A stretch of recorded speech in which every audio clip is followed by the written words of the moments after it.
welcome to Na Health Science. In this video, we're breaking down arrhythmias, what they are, how they're classified, and how you can identify them quickly and confidently. Arrhythmias are simply abnormal heart rhythms. Some are slow, some are fast, and some are irregular. To make sense of them, we divide them into two major groups, bradyarrhythmias and tachyarrhythmias. Let's begin with bradyarrhythmias. These occur when the heart rate is under 60 beats per minute. Common examples include sinus bradycardia, sinoatrial block, sinus arrest, second-degree and third-degree AV block, junctional rhythms, and idioventricular rhythms. Slow rhythms typically point toward issues in the SA node, the AV node, or disruptions in electrical conduction. Next are tachyarrhythmias, which occur when the heart rate is above 100 beats per minute. The easiest and most reliable way to classify tachyarrhythmias is to ask two simple questions. Is the rhythm regular or irregular? And is the QRS complex narrow or wide?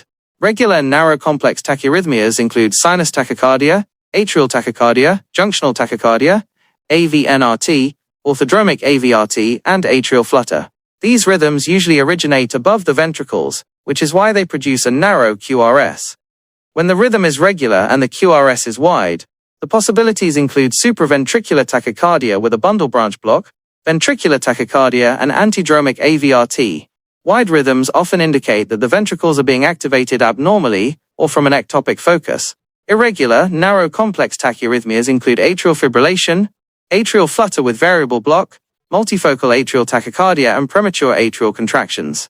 If the rhythm is both irregular and wide, it may represent atrial fibrillation or flutter with a bundle branch block, polymorphic ventricular tachycardia such as torsades de pointes, or premature ventricular contractions. To summarize, you can simplify arrhythmia classification with 3 steps.